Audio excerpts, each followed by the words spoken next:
Voilà, enfin. Donc on va vous laisser la parole tout de suite. On a anticipé un peu. Donc, et vous laissez nous parler du contenu de votre livre. Après, l'idée, c'est que le public va vous poser quelques questions rapides. Et puis ensuite, vous dédicacerez votre livre à ceux qui entendent l'emporter signé. Voilà. Oui, merci beaucoup. Excusez-moi pour le retard. C'est une période super hectique. Je suis aussi bourgmestre de nouveau et j'ai un conseil communal à 8 heures. Alors, oui, c'est super hectique, mais bon. On a une majorité large, assez large à Lübeck, alors je pense, sans moi, ça va s'arranger aussi. Je peux être un peu trop tard. Bon, le livre. Premièrement, je pense que vous êtes aussi intéressé de la situation politique dans notre pays, dans notre cher pays pour l'instant, parce que c'est une situation assez sensible, difficile et hectique aussi, parce que bon, le pacte migratoire a été voté aujourd'hui. Je pense que la Belgique, pour l'instant, il y a l'intervention du monsieur l'ambassadeur Botson sur le sujet à New York, dans le Conseil général des Nations Unies. Alors, qu'est-ce que c'est? Parce que je veux un peu parler de ça, parce qu'il y a beaucoup de critiques, il y a beaucoup de questions, il y a beaucoup de soucis sur ce pacte. La situation est comme ça que nous avons fait. Ça a commencé en 2016, très important. Nous avons eu une crise migratoire 2015-2016 qui est de jamais vue en Europe. On n'a jamais vécu ça. Wir schaffen das de Madame Merkel. 1,5, 1,8 millions surtout des hommes, jeunes hommes, sont venus ici sans un visa, de manière irrégulière, illégale, via la Grèce, via l'Italie, via l'Espagne, mais surtout via la Grèce, la route Balkan venue ici. Président Obama, à ce temps-là, M. Obama était encore président des United States, et il voulait donner son dernier speech pour l'Assemblée générale des Nations Unies. Ça, c'est à New York, c'est toujours en septembre, et tous les chiefs les premiers ministres sont tous là. Monsieur le Premier ministre Charles Michel était là, Monsieur Reynders, moi-même et Monsieur De Croo. Et son speech était parler du sujet de migration, que c'est un défi énorme, un défi qu'on doit we have to tackle together, hein, on doit le faire ensemble. C'est une question mondiale, une problématique mondiale. Alors, on a besoin d'un Global Compact on Migration, un compact global, een soort van afsprakenkader, un cadre de afspraken, comment on dit ça, je sais pas. Ja, c'est ça. C'est sur ça qu'on est en train de discuter, on parle de 2016, c'est un trajet de négociation entre tous les gouvernements. La Belgique a participé aussi dans la négociation avec M. Botson, qui était l'ambassadeur. Le premier texte, c'était un rapport de Mme Louise Harbour, qui était un diplomate de Canada, et qui avait fait un rapport en décembre 2016, où elle a dit, non, 2017, elle a fait un rapport « Making Migration Work for All », qui était super pro-migration. La migration, c'était la meilleure chose qu'on peut jamais avoir dans le monde. C'est incroyable. La migration, c'est magnifique. Pas d'attention pour les choses comme nous, ici en Belgique, l'opinion publique. La migration, c'est une bonne chose, mais il y a aussi des côtés négatifs. Ça, c'est clair. Il y a des défis énormes. On parle de 1,8 million de personnes. 80% des jeunes hommes qui viennent ici avec leur culture, leur religion, leurs compétences, leurs traumatiques aussi de guerre de Syrie, par exemple. Ça, c'est un défi énorme, mais dire que ça, c'est le plus magnifique que se peut passer dans le monde, ça pas réaliste de dire ça. C'est pas juste. Mais c'était super pro-migration et on a fait une première discussion au sein de l'Union européenne avec le ministre de Migration en janvier à Sofia. C'était un working lunch. Et j'ai été super critique. J'ai critiqué ça très, très profondément.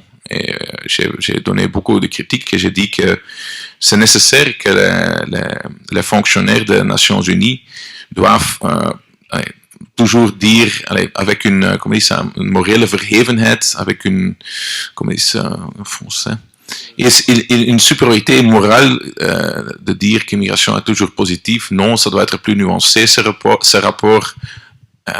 On est en train de négocier. M. Botson a pris beaucoup, nous avons donné beaucoup de critiques. C'était pas vrai que j'ai dormi pendant 2 ans. Je dors très, très peu. Alors, j'ai pas dormi pendant 2 ans dans ce projet. J'ai toujours donné beaucoup de critiques. Et M. Botson, que j'apprécie beaucoup, a vraiment négocié beaucoup de choses dans la bonne direction. Ça, c'est la vérité. Le texte est meilleur qu'avant, beaucoup mieux qu'avant. Mais c'est pas juste qu'il a dit au Parlement, à la Commission de l'Intérieur, il y a 2 semaines, que finalement, la Belgique était là aussi, nous, était tout à fait d'accord avec le texte. La réunion finale, nous avons eu encore des critiques. L'Office des étrangers a fait de la remarque que ça est non-binding, niet, hoe zeg je dat in Frans, niet bindend, non engageant, mais ça impose des risques juridiques. Parce qu'on parle de soft law, on parle de, c'est pas juridiquement contraignant, mais ça, c'est un cadre politique. Alors, c'est un engagement moral, un engagement politique, et ça, c'est clair. Et ça c'est, comment faire? Bon. En ce temps-là, c'était seulement les États-Unis avec Mr. Trump et avec Orban de Hongrie qui étaient dehors, qui ont dit non, on ne fait pas ça, le multilatéralisme, cet accord, on ne fait pas, la migration, on veut pas des migrants, on veut pas des musulmans, et c'est fini. Tous les autres pays étaient en train de négocier dans ce processus international mondial. La Belgique aussi, bien sûr, et parce que la Commission européenne a fait les négociations avant. En mai, Hongrie, Orban a dit, moi, je ne veux plus je veux plus négocier de ce pacte, on est out. Ça veut dire que la Commission européenne ne pouvait plus négocier pour toute l'Union parce qu'un membre n'était plus là. Problème, c'était un problème opérationnel. Alors, c'était l'Autriche qui a pris de lead, elle a pris le hoofdnégociator, elle a pris de lead de la négociation. Okay. Et le 31 octobre, alors ils font négociation, et le 31 octobre, ils disent, on est out tout, on part. Bon, 31 octobre, j'ai téléphoné au Premier ministre pour dire, il y a un grand problème. Parce que moi, je savais, c'est la première fois, on n'a jamais vécu ça dans le passé, que le head negotiator is out pour l'Union européenne. On n'a jamais vécu ça. C'est comme un chef-cook qui fait de la soupe pour tout le monde. Tout le monde est en train de, avec les cuillères, prendre un peu de soupe et dit, hey, mais on ne va pas boire la soupe, parce que la soupe est poisonnée, on ne veut pas la soupe. C'est dégueulasse, cette soupe. C'est dangereux. Et tout le monde est en train comme ça, mais qu'est-ce qu'il y a dedans, cette soupe? C'est clair que tout le monde a dit, oh, mais qu'est-ce qui se passe? Et depuis le 31 octobre, tous les pays européens ont fait un débat hyper intense sur le pacte. Le contenu, la manière, est-ce que c'est contraignant ou pas, etc. Et nous sommes le seul, la Belgique, où le gouvernement a tombé sur ce pacte. Tous les autres ont fait un compromis. Il y a des pays qui vont voter contre, il y a des pays qui ne vont pas être là aujourd'hui. Ils ne vont pas voter. Il y a des qui font une abstention contre, pour, avec une side letter, une note interprétative et tout. Le 31 octobre, j'ai téléphoné au Premier ministre parce que je savais, parce que je savais la droite en Europe, ils vont être super agressifs, assertifs sur le pacte. Et ils vont dire, mais on peut pas faire ça parce que l'Autriche est out. Et on doit suivre l'Autriche parce qu'ils ont fait les négociations, ils doivent savoir que c'est vraiment dangereux, alors on est out aussi. Et je savais qu'avec le fait que l'Autriche est dehors, que tous les pays avec un gouvernement plus de droite vont être dehors aussi, comme l'Italie. Et on a vu ça depuis semaines, où tous les pays de droite en Europe sont out of the compact. Et ça donnait un Premier ministre, il est très intelligent, c'est un bon stratège, alors il savait bien sûr qu'à ce moment-là, ça va faire un grand clash avec la NVA. Et c'est ça aussi qu'il avait dit en septembre que la Belgique donne le soutien à la pacte. Il a dit ça à New York, General Assembly. Alors, c'était difficile pour lui aussi. Et avec l'image d'une marionnette de la NVA, c'était toujours la marionnette de la NVA, le soir, la Libre, la presse francophone, c'est incroyable. Je suis heureux que ça finisse. Mais avec le pacte, je peux seulement dire que je savais que l'image d'une marionnette, qu'il y a vraiment un grand problème. Je savais qu'on a vu, comme on dit ça, un glacier dans le pôle du Nord, hein? Et on fait avec un bateau, et on a dit, Ijsrots right ahead. Iceberg. Et c'était pas possible pour manœuvrer, peu de possibilités de manœuvrage. Mais je peux seulement dire que monsieur le Premier ministre a vraiment essayé de trouver une solution, un compromis. Mais c'était finalement CDMV et VLD qui voulaient casser la NVA d'or. C'était la frustration de 10 ans que nous sommes la plus grande en Flandre. Et on a vu ça il y a 2 semaines à la Chambre de jeudi. La frustration, l'agressivité, c'est incroyable. C'était un volcano de frustration, une éruption incroyable. Et à ce moment-là, j'étais au European Council on Migration, mais j'étais presque à faire 8 heures, j'étais à la Chambre. Et l'atmosphère, moi, je suis 20 ans dans la rue de Douala. L'atmosphère là, à ce moment-là, je savais, ça ne va pas marcher. On ne va pas trouver une solution. Et on ne peut pas, la NVA ne peut pas, parce que nous sommes toujours là pour faire le compromis. On fait beaucoup de l'eau dans notre vin. On a fait de l'eau dans la visite domiciliaire, par exemple. On n'a pas pris ça. On a dit ça, ok, c'est trop difficile pour la MR pour l'instant avec la plateforme citoyenneté ici au Parc Maximilien et tous. Ok, ça va. C'est pas juste, mais bon, ok. Quand c'est trop difficile, c'est trop difficile. Pour la MR, mais à ce point, on ne peut pas, parce qu'on parle de la souveraineté de nos frontières. Et est-ce que c'est vrai qu'on a dû tirer la carte rouge un peu plus tôt? Oui, ça c'est vrai. Mais à ce moment-là, le contexte était un contexte où tout le monde était dedans, seulement Orban était dehors. Et moi, quand on fait une grande campagne, M. Reinders a fait une grande campagne électorale pour avoir le siège dans le Security Council. Il y avait 3 candidats, l'Allemagne, Israël et la Belgique. Il a fait 2 ans de voyage dans tout le monde pour avoir le siège. On a fait cette campagne pendant les négociations sur le pacte, c'était parallèle. Alors dire à ce moment-là, la Belgique, après Orban, Michel est out aussi, c'était d'une politique science fiction, c'était impossible de dire ça. M. Reinders a dit, mais Théo, ça va pas la tête. Alors, c'était pas un contexte politique à ce moment pour tirer une carte rouge. Mais c'est pas vrai que j'ai dormi pendant 2 ans, c'est pas vrai non plus. Alors, je prends la critique sur ça. On n'a pas fait un parcours parfait sur ce pacte non plus. Je prends la critique sur ça. Mais on n'a pas... finalement, pour la NVA, c'était non. Et c'était pas trop tard. Aujourd'hui, dans quelques heures, ça va être trop tard.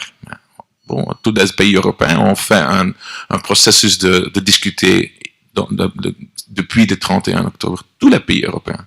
On ne sait pas seulement en Belgique. Et le pacte est un total failure.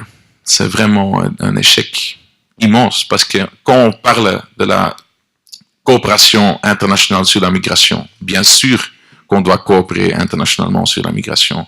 Bien sûr qu'on doit négocier des accords avec des pays d'origine et des pays de transit et des pays d'arrival, où il vient, comme la Belgique.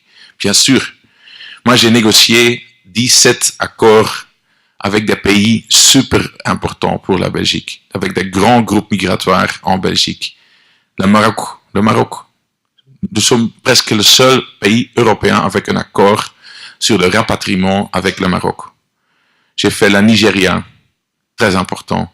J'ai fait Irak, le seul pays européen. J'ai fait Tunisie en juillet cette année.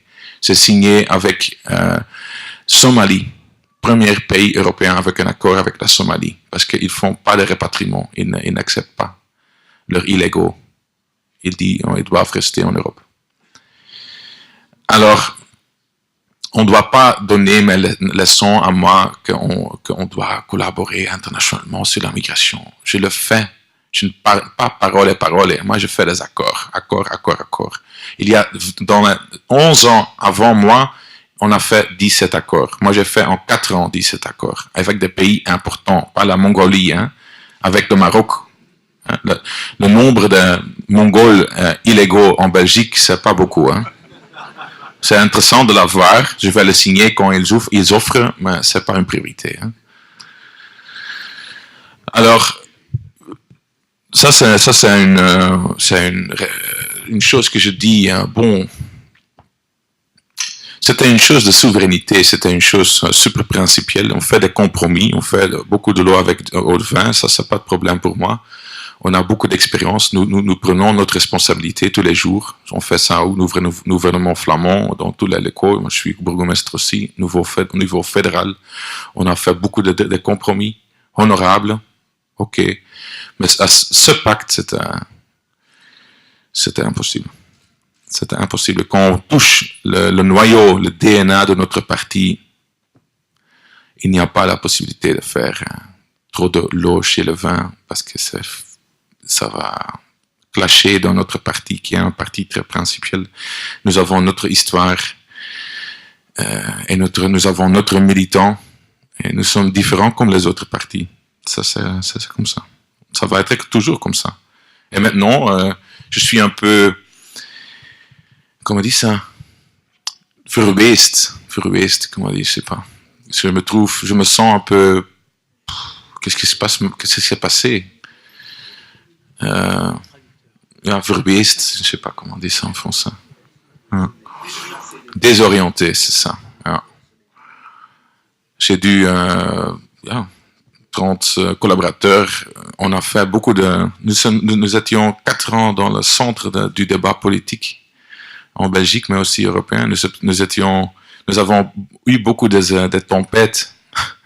Et les collaborateurs, c'est fini maintenant. Bon... Okay. Pour moi, je ne tiens pas à ma poste. Je m'en fous de ma poste.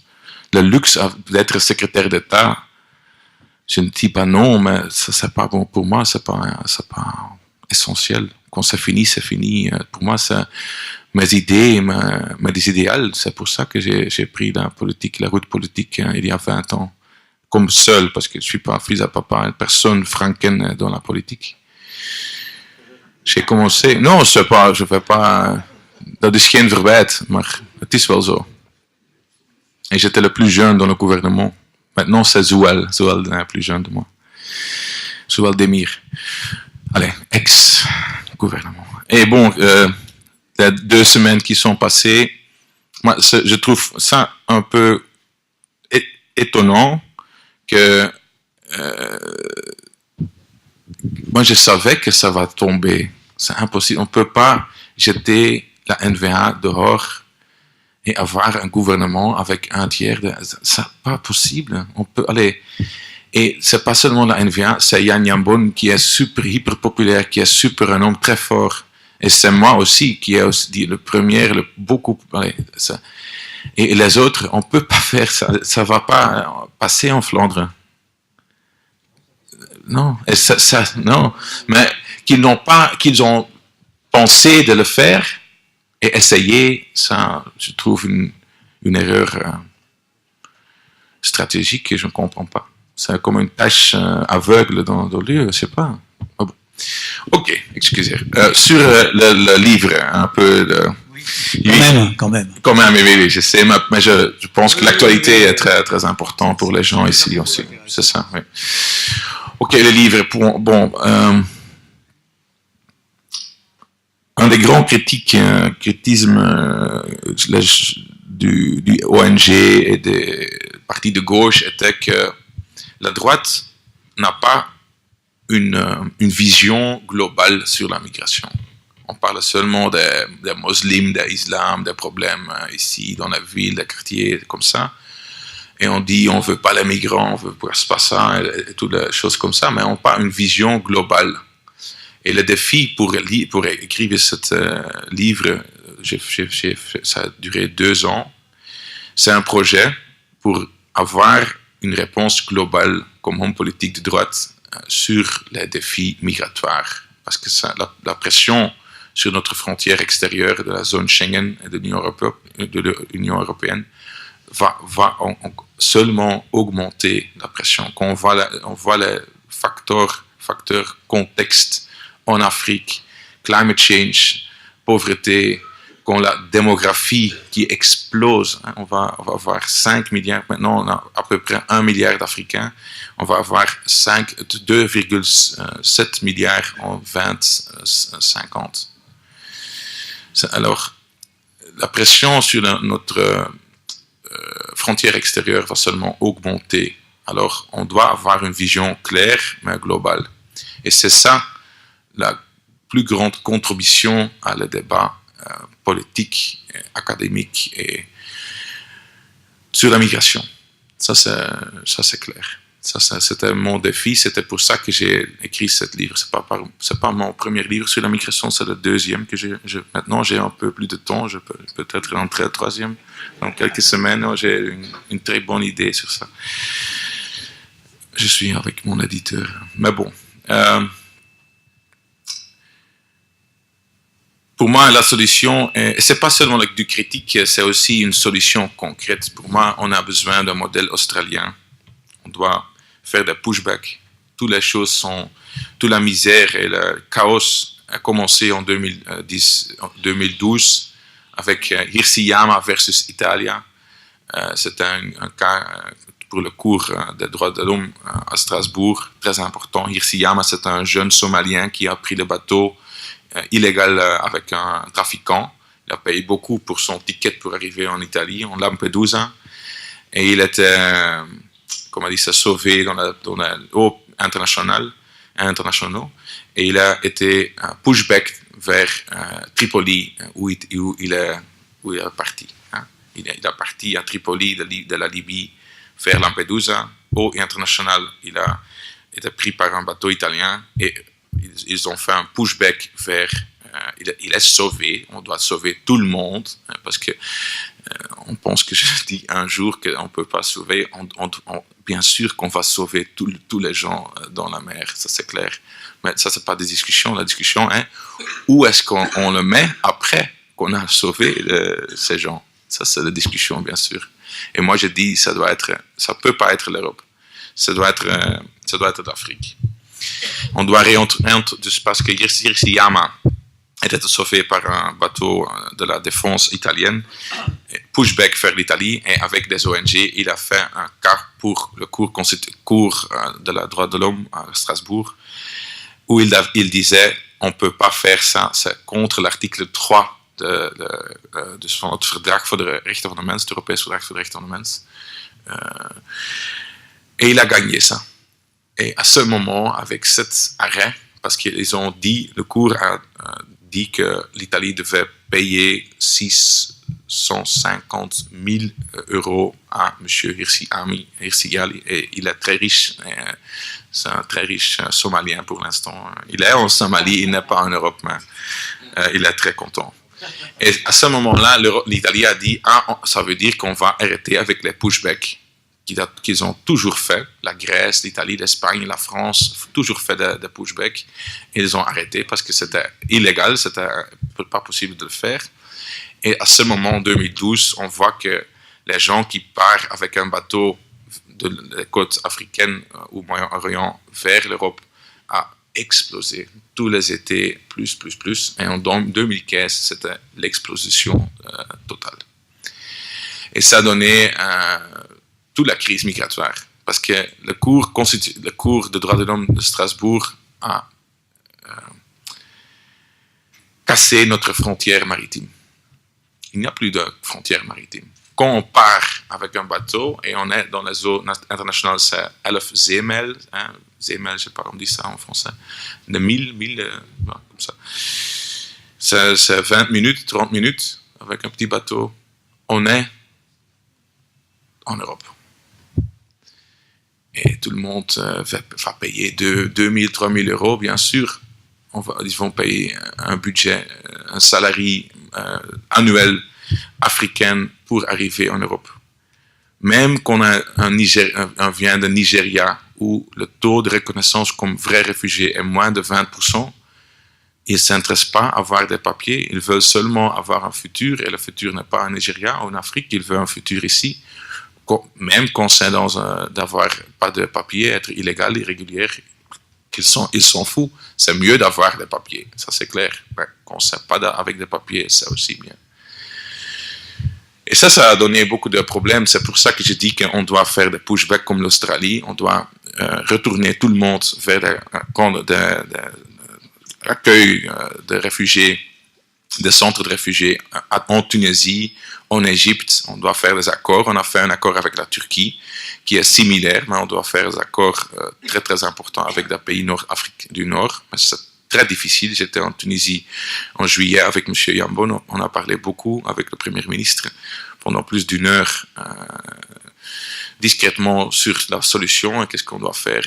C'est très difficile pour eux parce qu'ils craignent qu'ils vont avoir des milliers beaucoup trop des Afriques subsahariennes et ils ne veulent pas non plus parce que la stabilité en Tunisie n'est aussi pas vraiment très durable. Alors, je comprends ça, mais on doit payer beaucoup. On doit donner la possibilité d'ouvrir à la marché pour les fruits, par exemple. Ça, c'est ce qu'ils veulent.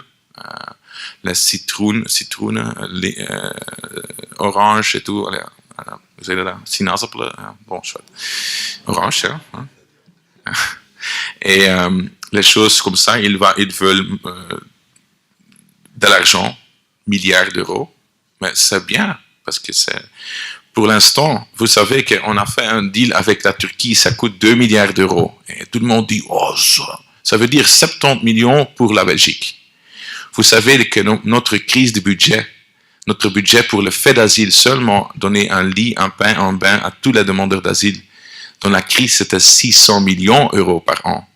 On parle seulement d'un pain, un bain, pas toutes les autres choses, la réintégration, allocation sociale, ça, je ne compte pas. Hein. Seulement pain, bain, lit. 600 millions. Cette année, c'est 300 millions. Alors, 70 millions pour arrêter, c'est un deal économiquement, c'est un deal qu'on prend. On prend, hein. Moi, je le prends. Alors, on doit payer beaucoup et on doit ouvrir le marché. On peut donner la possibilité de donner plus de visas pour les jeunes Tunisiens. Et pour la première fois dans l'histoire belge, j'ai commencé un projet de migration circulaire. Ça veut dire des jeunes Tunisiens. Le problème de l'Afrique du Nord, du monde arabe, est qu'il y a beaucoup de jeunes qui sont diplômés, mais qui n'ont pas un boulot, qui sont désespérés, comme dit ça, total désespoir incroyable. Qu'est-ce qu'on a fait? On a ouvert pour la première fois avec des entreprises belges qui ont aussi un siège en Tunisie et vice-versa. On a fait un projet avec 50 jeunes diplômés pour faire un stage ici en Belgique. Ça roule maintenant. Ça a commencé il y a 2 semaines. C'est un projet magnifique. Et après 6 mois, après 1 an, ils retournent, mais ils ont la possibilité de travailler dans des entreprises où ils font le stage. Alors, ça c'est le projet que les pays africains, les gouvernements africains veulent. Et ça, c'est aussi, par exemple, dans le Global Compact. Et ça, je suis pour. C'est pas tout dans le Global Compact est négatif, mais il y a des choses super négatives, et ça, c'était impossible de prendre pour la NVA. Alors, le livre, il est populaire. C'est la première fois qu'un nationaliste flamand, comment on dit ça, verkoopt zoveel boeken in Franstalig België. C'est un primeur. Non, j'ai un book politique. Christophe Calvo, 400, je pense. Gwendoline Rutte, 800, 1000. Moi, j'ai 9000 côté flamand et 4000 francophones déjà. Alors, c'est super beaucoup pour un livre politique.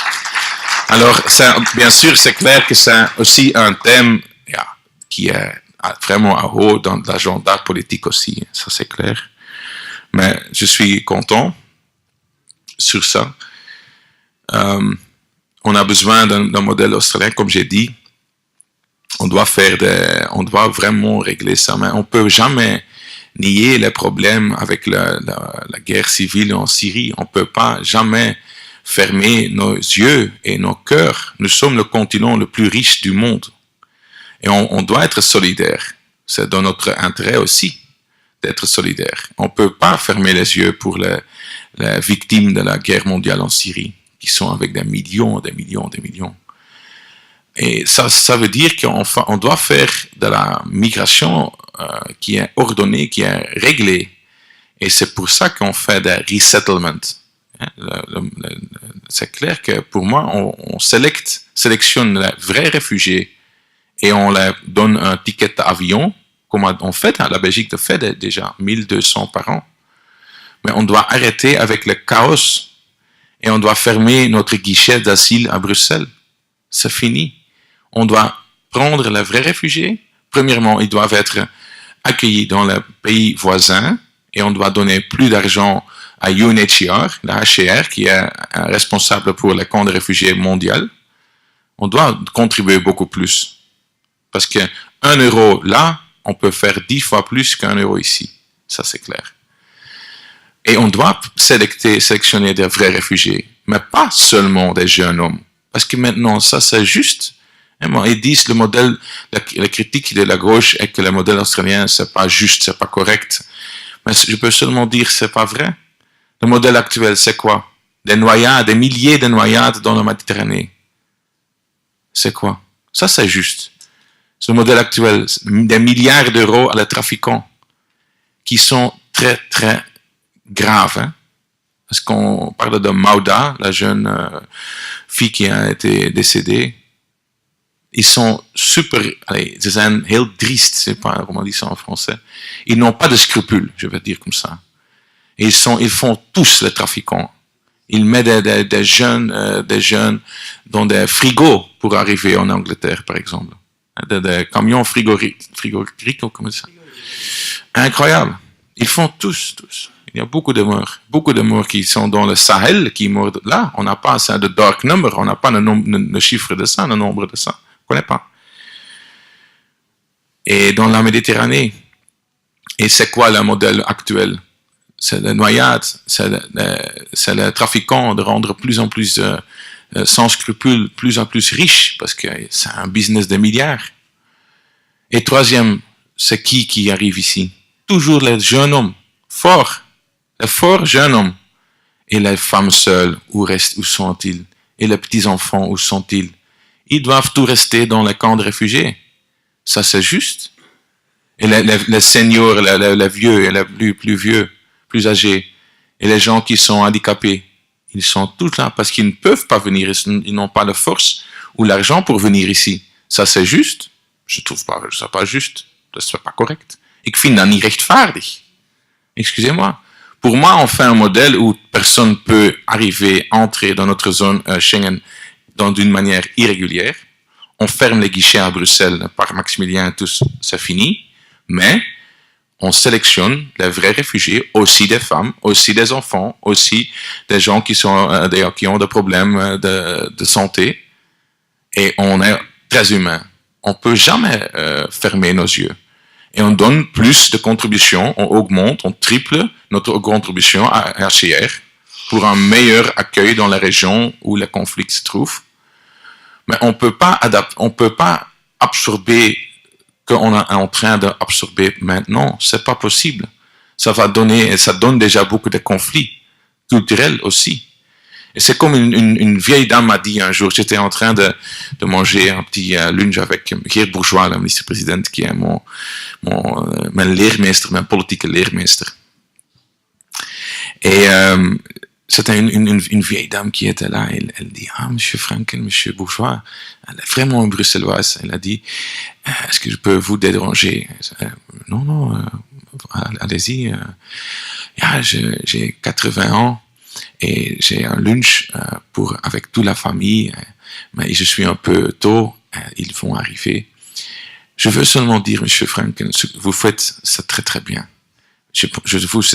Elle était toujours gynécologue, elle m'a pensionné. Vous avez raison.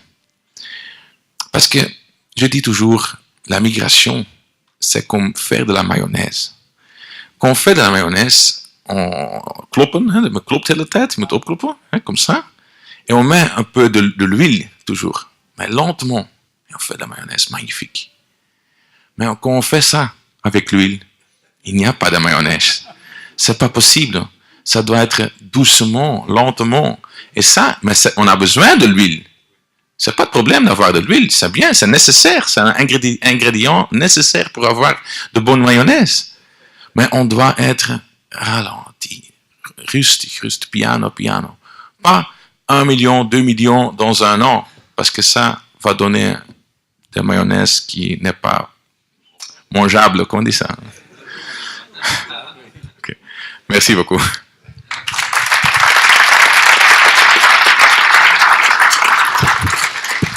Bon. Merci beaucoup à Theo Franken qui a le mérite d'être un praticien de ces sujets, ce qui est assez rare en Europe. Hein, et on le remercie parce que son expérience, on l'encouragerait à ce qu'elle soit partagée dans d'autres pays européens. Et en France en particulier, où je pense que ces problèmes-là ne sont pas forcément pris en compte de façon pratique. Il va dédicacer son livre, et donc, si vous voulez bien vous approcher... Oui. Préalablement, quelques questions quand même. Oui, bien sûr, quelques questions. Et je voulais aussi vous annoncer notre prochaine conférence. Le prochain conférencier, d'ailleurs, est parmi nous. C'est Alain Destex, qui sera avec nous pour parler, je crois, d'un sujet un peu... identique le 23 janvier. Voilà. Donc, les questions.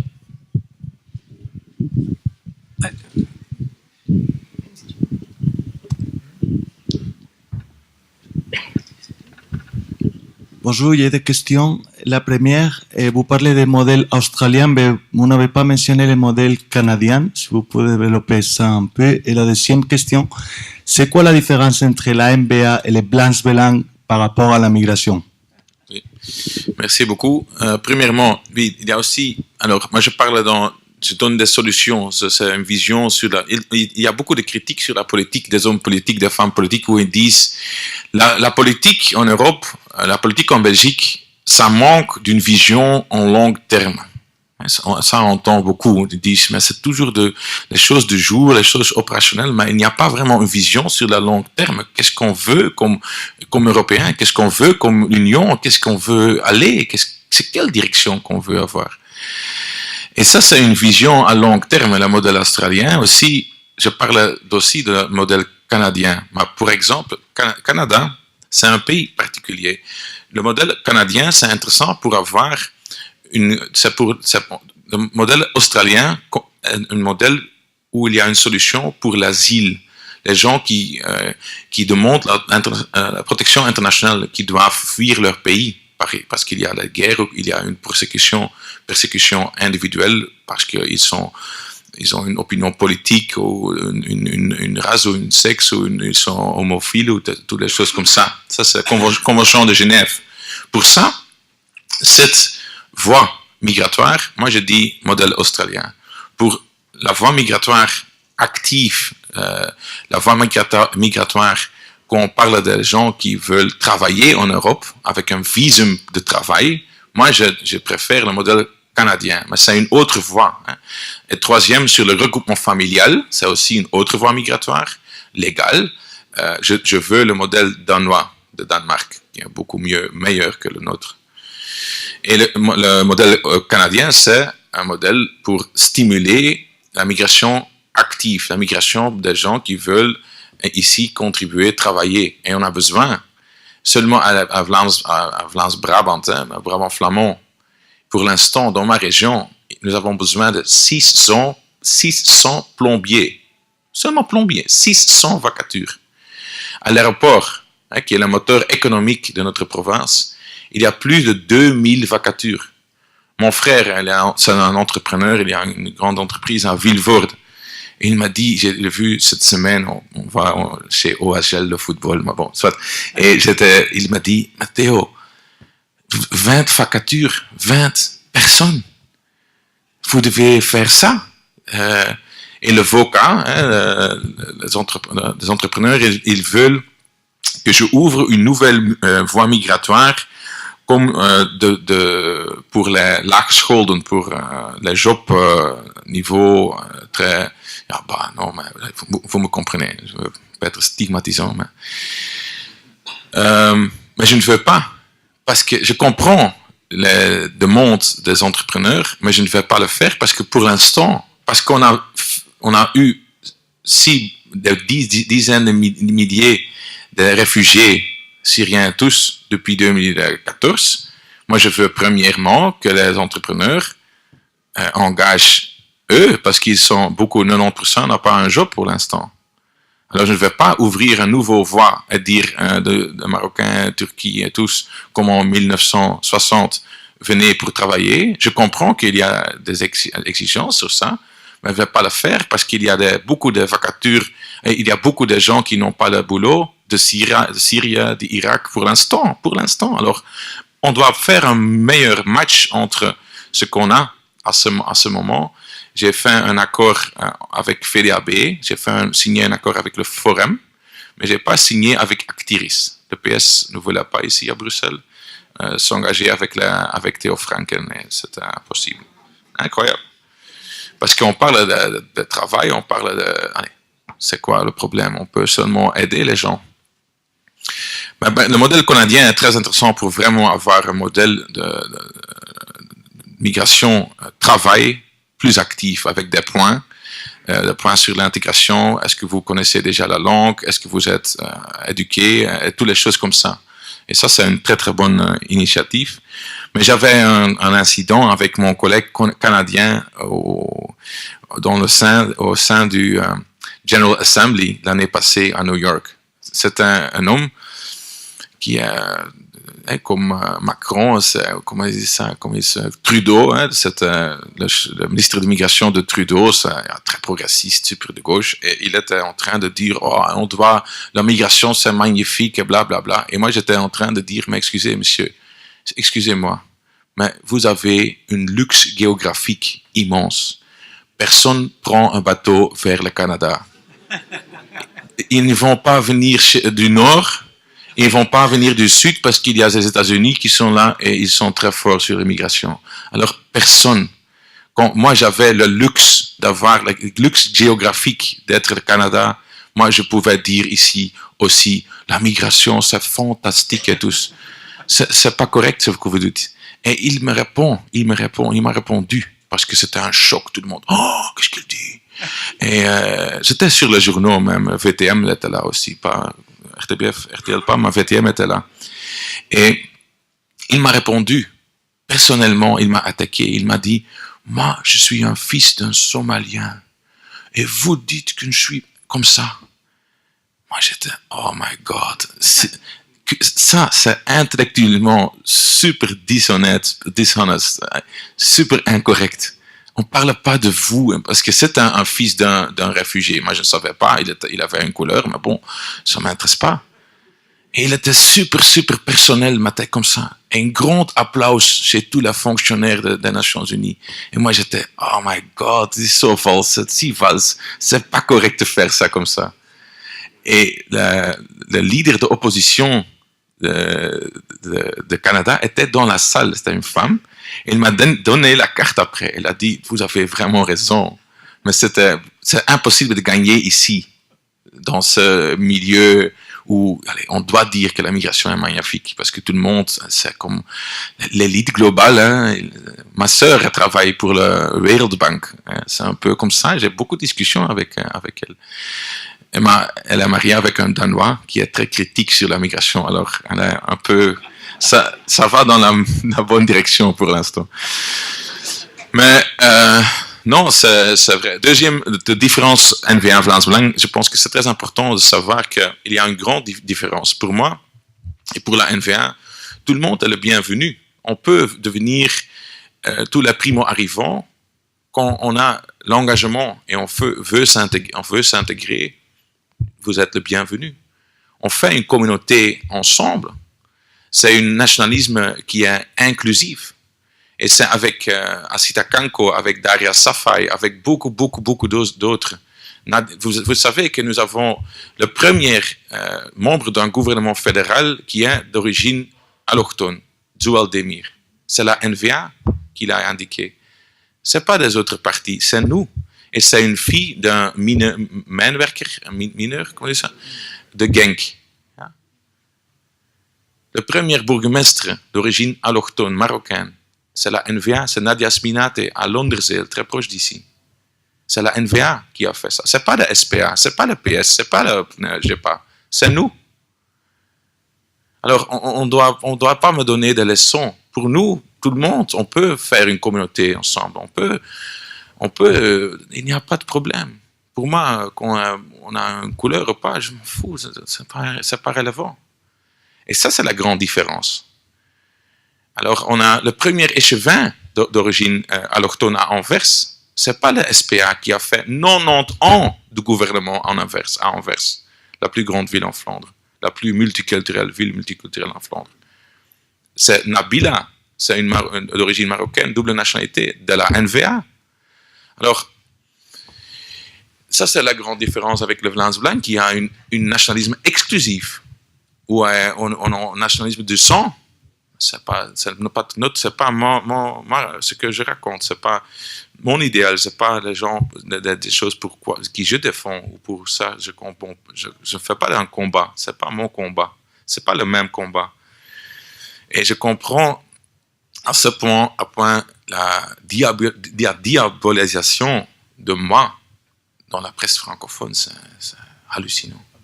C'est hallucinant. C'est incroyable. Mais il y a aussi des exceptions. C'est pas, tous les journalistes ne sont pas les mêmes. Il y a des différences, ça c'est clair. Mais moi j'ai fait des erreurs. Hein. J'ai fait des tweets que je ne vais pas répéter. Non, j'ai fait beaucoup d'erreurs. Je ne suis pas parfait. Il y a 4 ans, le département migratoire, c'est, je pense, un des plus difficiles pour gérer, parce qu'on parle des hommes et des femmes van vlees en bloed. Van vlees en bloed. Et on parle de ça et c'est toujours difficile. On doit répatrier des familles, des gens qui sont déjà très très longtemps ici. On donne des papiers ou pas, on fait comme ça. C'est super difficile. Et on fait des erreurs. Moi, j'ai fait des erreurs, absolument. Mais j'ai une ligne claire. Et j'ai une direction où je veux aller. Mais la presse francophone était souvent, pas toujours, parce que j'ai fait des erreurs, mais souvent, ils m'ont interprété d'une façon, mes mots d'une façon négative. Et quand on fait un contexte, et quand on voit le contexte, on dit « Oh, c'est rationnel, c'est OK ». Mais ils ont fait toujours, par exemple, j'avais un débat avec Tom van Grieken, le président de Vlaams Belang, 2h30 à Edegem, qui est vraiment de Vlaamse Standaard Debatclub, qui est très connu. Presque 1000 personnes dans la salle, c'était super, super intense. 2h30. Et on parle un instant sur le Vlaams Belang. Et j'ai dit, je ne suis pas votre ennemi. Parce qu'il toujours était comme tac. J'étais rustique, calme, piano. Hein. Je suis pas. On parle de la migration. Moi, je veux toutes les propositions des partis, c'est du écolo, du PTB, du Vlaams Belang. Moi, je vois sur le contenu. C'est quoi qu'il propose? Un projet de loi, par exemple, une proposition de loi. Je vais toujours lire ça et voir qu'est-ce qu'il veut. Cet article est changé de notre loi. OK. Sur le contenu, je ne vais pas avoir ça avec des lunettes, c'est de ce parti, alors c'est toujours mal. Non, c'est pas mon attitude jamais dans ma vie. Ils font de ça que je m'inspire sur le Vlaams Belang. Vous avez lu ça? Charles Michel était super fâché. Il m'a téléphoné. Nous avons misère avec le pacte. Vous faites là et vous dites ça. Ça ne va pas, Théo. Moi, j'ai dit, mais c'est un live stream C'est sur le website, sur YouTube, 2h30. Quand tu vois le contexte, ce que j'ai dit, personne dans la salle a dit « Oh, qu'est-ce que dit maintenant ?» Personne. Mais toujours comme ça, interpréter les mots, on peut interpréter les mots toujours négatifs. Quand on fait une lecture de 2h30, ce que j'ai dit maintenant, c'est aussi live stream. Je suis sûr que ce que j'ai dit aujourd'hui, on peut faire un article qui est hyper extrémiste, négatif. On fait une petite phrase comme ça. C'est pas difficile, hein? Mais ça, c'est d'un niveau de diabolisation. On n'est pas objectif, alors. On veut imposer l'agenda de leur idéologie. Et ça, c'est que j'ai beaucoup de problèmes avec des journalistes. Et je pense que beaucoup de gens pensent comme ça, que c'est plus correct, c'est fini. Ils sont membres de la élite globale. Ils veulent défendre toujours cet agenda. Mais c'est normal. Les années 60, c'était le conservatisme qui était le paradigme dominant dans le monde occidental. Et les progressistes, avec 68 heures, ils ont attaqué le modèle. À ce moment-là, c'était très difficile pour eux. Maintenant, ils ont repris le paradigme. Et maintenant, notre groupe attaque le paradigme actuel. Et ça va durer, ça donne de l'instabilité, ça donne beaucoup de friction, ça donne beaucoup de nervosité dans la société. Et c'est ça qu'on voit. C'est finalement ça. C'est Macron, ça c'est la gilet jaune, c'est ça Trump, c'est ça ce qui se passe dans le monde occidental pour l'instant. Ok. Au hasard. Merci. Henri Masson, on parlait des comparaisons avec des modèles étrangers. Je voudrais évoquer deux modèles très brièvement. Un, l'Allemagne Merkel, qui est tout à fait l'opposé, qui est là pour l'abolition des frontières. Le prétexte est la natalité qui est trop basse dans le pays et les émigrants faisant plus d'enfants que les locaux. C'est une façon d'assurer les caisses de pension des plus vieux, sinon il y a une pyramide des âges qui est complètement ingérable. C'est sa théorie, je voudrais avoir votre avis là-dessus. Deuxième question, l'Arabie Saoudite. Un pays remarquable est l'Arabie Saoudite. Ils sont présidents du comité européen, du comité UNO des droits de l'homme. On se demande pourquoi, mais enfin. Ils ont aussi des camps de réfugiés merveilleux où il n'y a pas un réfugié. Mais quand on va en Arabie Saoudite, vous signez un papier. Je m'engage à respecter les us et coutumes de ce pays, sinon je me fais virer dans les 24 heures. Je suis blacklisté, je ne mets plus jamais les pieds dans ce pays. Et si on le fait, ça va vraiment très mal. Alors j'aimerais avoir vos commentaires sur ces deux approches radicalement opposées, je dirais, de la migration. Caricaturelle peut-être, hein, mais... Non. Il y a un modèle Merkel. Je dois aussi dire que l'Allemagne a vraiment prend un grand virage sur la migration. Le Wirtschaftswunder, elle ne va pas jamais dire qu'elle n'a jamais dit ça. Mais pour l'instant, l'Allemagne a pris beaucoup de lois très strictes sur la migration. Même sur le règlement familial, ils sont plus stricts que nous, pour l'instant. Et moi, je veux être plus strict qu'eux, mais le CDMV ne veut pas. Alors, c'est une chose. Mais c'est vrai que Mme Merkel, c'est aussi dans ce paradigme, elle est un des world leaders. C'est comme Obama, Trudeau, Macron, et tout ça. Mais ça va être fini quand on voit les résultats électoraux. Ça finit avec ce paradigme. Donc, il y a maintenant 5 ans, 10 ans, ça va être... Mais bon, on va voir. Et deuxième, c'est Arabie Saoudite. Oui, j'étais aussi au General Assembly et moi j'ai dit ça. Moi j'ai dit c'est impossible que l'Arabie Saoudite ne prend pas de réfugiés. Vous êtes engagé dans la guerre en Syrie. Vous avez financé IS. Vous avez financé le Taliban. Vous êtes le plus grand financier de l'islamisme mondial. Et tous les fanatiques religieux qui font des attaques, qui font des choses super, super graves et qui font que les gens doivent fuir leur pays. Et vous ne prenez pas, c'est impossible, c'est pas correct. Et j'ai eu une semaine après une grande délégation de ce pays ici à Bruxelles, à mon cabinet. Ils étaient très fâchés de ça, que j'ai dit ça. Et ils voulaient dire qu'ils font beaucoup pour les réfugiés, beaucoup de millions d'euros à UNHCR, ça c'est vrai. Mais aussi, ils ont un autre modèle. Mais ils ont beaucoup de Syriens, surtout temporairement. Alors, c'est pas juste qu'ils ne prennent personne, ça c'est pas juste, mais il y a aussi le problème que les réfugiés ne veulent pas aller aux Arabes Saoudites parce que c'est super. Autre question. Yeah. Monsieur Franken, bonsoir. Les statuts de la NVA prévoient le confédéralisme et pour aboutir au confédéralisme, il faut être au gouvernement fédéral à un moment donné. Est-ce que vous ne pensez pas que la situation dans laquelle la NVA se trouve aujourd'hui pourrait vous ostraciser pour les prochaines négociations gouvernementales et ipso facto vous retrouver dans l'opposition et que les partis francophones s'arrangent pour faire sans vous? C'est une très bonne question. J'ai une journaliste aujourd'hui qui me demande est-ce qu'il y a des choses personnelles qui... Est-ce qu'il y a persoonlijke schade? Est-ce qu'il y a des relations personnelles qui sont maintenant cassées? Moi, j'ai dit, ça c'est une bonne question. Laissez-moi réfléchir un jour sur ça. Parce que ce n'est pas une réponse. C'est difficile pour l'instant, oui, je pense, surtout...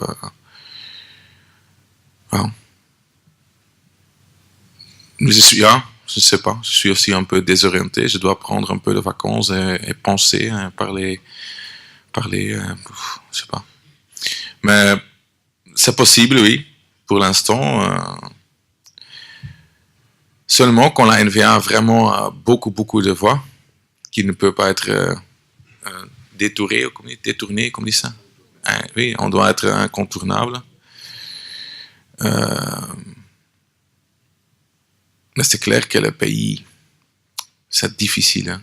Une minorité, premièrement côté flamand avec Di Rupo, maintenant une minorité côté francophone avec Michel, avec un soutien chez les Wallons pour le gouvernement qui est à 22%.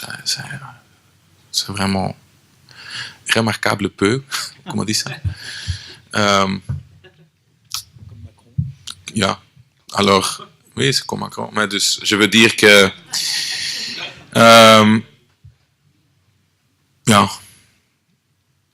je pense que c'est important d'avoir un gouvernement. C'est comme j'ai dit ça dans une interview, quand je peux choisir d'un gouvernement de gauche avec la gauche pour faire une politique de gauche ou un gouvernement avec les MR pour faire une politique de droite.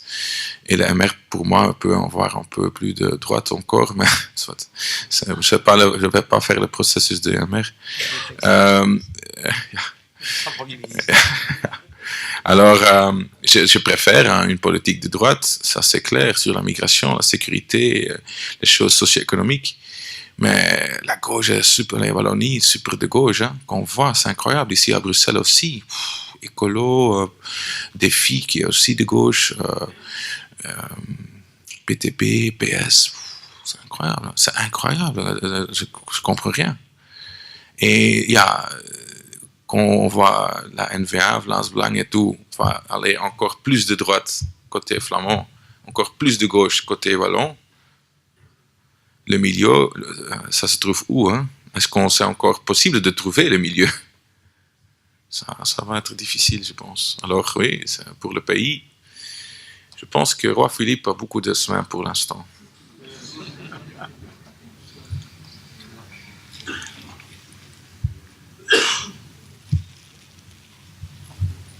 Encore vous laissez peut-être 5 minutes pour les questions, parce qu'après, Oui, si on veut faire signer quelques livres à Theo Franken et qu'ensuite il puisse rejoindre sa ville et son conseil communal. Merci.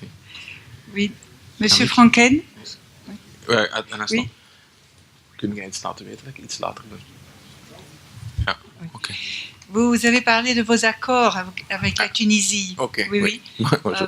Voilà. Et vous avez organisé que des jeunes gens de Tunisie viennent faire des stages ici pendant 6 mois et puis normalement ils rentreraient. Est-ce que vous êtes sûr qu'ils rentreraient? Oui. Vous êtes sûr? Oui, parce que c'est dans l'accord. Hein? Oui. C'est dans l'accord. Oui. Mais ils n'ont pas signé ça avec leur sang, mais je vais être clair qu'ils doivent retourner. Mais ce groupe, c'est possible de retourner parce qu'ils savent qu'ils vont avoir un boulot. Alors, je pense que oui, on a parlé de ça, hein, pour être très clair. Non, normalement, ils vont retourner. Je pense que des projets comme ça, on doit faire une analyse, une évaluation dans 1 an. Et quand c'est un succès, je pense qu'on peut copier ça pour des autres pays aussi. Parce que ça, c'est très important pour le gouvernement dans l'Afrique du Nord, qui sont très sensibles à le fait qu'ils se sont souvent perdus ou laissés comme ça par l'Europe.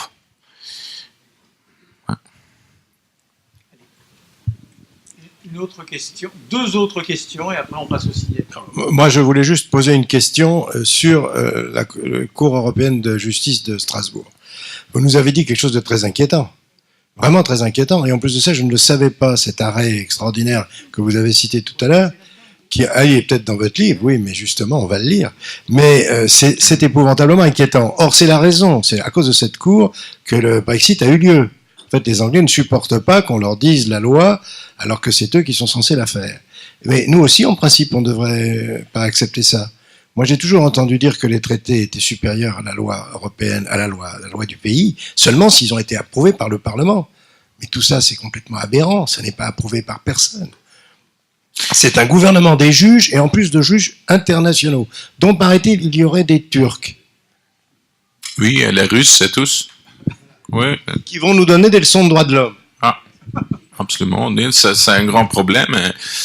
Quand on voit la genèse de la création de notre Verdrag van de Rechten van de Mens, Europees Verdrag, le traité européen de la Convention européenne des droits de l'homme, c'est magnifique. C'était en Italie, Palazzo Barbera, où c'était signé après la Deuxième Guerre mondiale. À ce moment, c'était un document pour se défendre contre le communisme, le danger rouge. À ce moment, c'était le grand défi pour l'État membre. Mais transposer ça en 70 ans plus, c'est comme la Convention de Genève sur la protection internationale. Hein. Il y a des choses à ce moment-là, après la Deuxième Guerre mondiale, nous sommes 70 ans plus verder. Hein. C'est pas actuel, ça doit être actualisé. Parce que ça donne beaucoup de problèmes d'interprétation, ça donne trop de force à des juges qui peuvent s'imposer leur agenda politique même. Et ça, c'est le problème. Et c'est pour ça que j'ai parlé de juges activistes, qui comme homme politique, on doit être très prudent de donner critique sur la magistrature. Bien sûr, je comprends ça. Mais j'ai un chapitre dedans sur ça, où vraiment j'essaye de donner une timeline, une ligne de temps. Qu'est-ce qui s'est passé depuis 1950, quand s'est signé la Convention des droits de l'homme? Qu'est-ce qui s'est passé avec des jurisprudences très importantes qui ont frappé nos frontières comme ça, vraiment cassé nos frontières actuelles? Et ça, je pense que c'est un chapitre qui jamais a été écrit par personne, et ça, c'est la première fois. Mais je suis dans une compagnie très très bonne sur ça. La plus grande critique qui donne sur ça, sur le fait que le juge est trop activiste, c'est M. Mark Bossuet. Mark Bossuet était président de la Cour constitutionnelle de la Belgique. C'est le premier directeur de la CGRA, de l'Office d'asile en Belgique.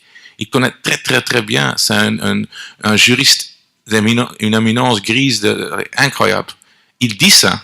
Il donne des critiques très très pointées sur cette chose. Alors je suis pas le seul qui dit ça en Belgique. Mais les autres partis belgiques, je pense que quand j'ai dit ça d'activistes et rechters et toutes les choses, c'était au Parlement. Et ça, c'est aussi une chose que je veux dire. Qu'est-ce qui s'est passé il y a 2 semaines? 2 sur 3 au Parlement national de la Belgique, non, même 3 sur 4 des sièges, sont hyper pro le Global Migration Compact. Quand j'étais là, dans ma petite banque là, au Parlement, c'était une banque de strafbankje. Comme ça, toujours. Tous les 2 mois, il y a un incident, je dois être là le jeudi pour 2 heures, tout le monde, communication, tout le monde. Je ne peux pas répondre, le Premier ministre répond. Je dis, mais à ce moment-là, je pense que 3 sur 4 dans le Parlement national sur la migration, c'est frontières ouvertes, c'est incroyable, c'est une mentalité du passé, c'est pas réaliste, super naïveté, et ça c'est rue de la Loi. Après, je suis rue de Village, et tout le monde dit, hey, monsieur Franken, hey, tenez fort, hein, t'as raison. Il y a une tache aveugle sur les yeux, incroyable sur la migration dans la politique et la démocratie belge, hein. Incroyable, effrayante, incroyable. Il n'y a pas une représentation côté francophone contre le Global Migration Compact. Sauf le PP, mais bon, c'est un siège. Et Alain s'est obstenu. Beaucoup de problèmes dans la mer, je pense, mais bon, c'est pas mes affaires. Mais aucun. Et je suis sûr, j'ai reçu des centaines de mails, des réactions francophones dans les 2 semaines qui sont passées. Immenses. Même plus que néerlandophones, à peu près. 50-50, je pense. Pour dire que vous avez raison, tenez fort, et vous avez... Mais démocratiquement, il n'y a pas un voix qui transpose cette position, qui est une position pas d'extrémisme, de racisme, de discrimination. Moi, j'ai un timer, quand je suis à la chambre, j'ai toujours mon uurwerk, et je fais un timing que le PS crie ou le PTB crie raciste ou discrimination. J'ai un timing. C'est tout le... maximum 3 minutes. Ils ont dit ça. C'est incroyable. Discrimination, raciste, discriminatoire. Incroyable. Moi, je dis, comment est-ce qu'on peut avoir un débat sur un peu un niveau intellectuel, un peu académique, sur qu'est-ce qu'on doit faire avec la démographie. En Irlande, aux Pays-Bas, c'est magnifique. Aux Pays-Bas, finalement, Paul Scheffer, qui est un plus de gauche, un professeur très très connu, Éminence Grise, qui a publié le multiculturel drama, le drame multiculturel en 2000, l'année 2000. Alors, il était vraiment un visionnaire, hein, c'est un visionnaire. Et il a écrit un nouveau livre, De Vorm van de Vrijheid, la forme de la liberté. C'est super intéressant. On parle de ça. Et dit, au débat en Europe, on peut parler de tous. On peut parler de tous. On parle de n'importe quoi. Mais un débat, au fond, sur la démographie, ça c'est un tabou. Quand on prend 70, on décide de prendre 70 000 personnes sur le territoire, ça donne un effet dans 50 ans de 1,2 million de personnes. Il a fait des calculs sur ça, super intéressant. Mais ça, décider, de débattre, de discuter sur est-ce qu'on veut 700 000 ou est-ce qu'on veut 7 000 ou encore plus 100 000, ça, on ne peut pas discuter parce que c'est toujours raciste, discriminatoire, naïf, parce que nous faisons ça aussi, hein, frontières ouvertes, naïf, et l'autre raciste. C'est incroyable. C'est si fatigant. C'est fatigant, incroyable. Il n'y a pas la maturité d'avoir un débat sur absolument aussi côté francophone. Hein. Encore plus qu'en Flandre, on peut discuter. On peut discuter sans avoir la tâche comme ça de nazi et raciste. Moi, c'est impossible. Le seul qu'ils font est m'afficher, l'écolo et toutes les choses, m'afficher comme nazi, fasciste, facho, théo-facho et tout. Pendant 4 ans et demi. La commission, je ne vois jamais. Ils sont jamais là. Question, débat? Non, jamais. Et elle est que tous les 2 mois, une fois plénière, que moi je dois me taiser, comme ça. Et, communication, tweet, blablabla. Mais le débat sur le fond, C'est une nullité intellectuelle, c'est horrible. Deux dernières questions très courtes, pour des réponses très courtes, pour laisser Théo Franken rentrer, assurer son conseil communal. Bonsoir, Monsieur Franken. D'abord, je voudrais vous remercier pour le travail que vous avez accompli.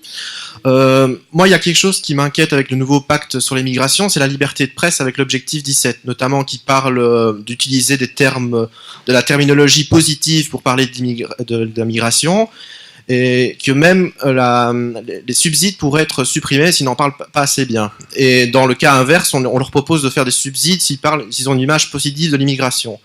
Donc moi, maintenant que le pacte est adopté, j'aimerais bien savoir ce que vous pensez qu'il va se passer avec la presse, parce que là, c'est carrément la liberté de presse qui est attaquée.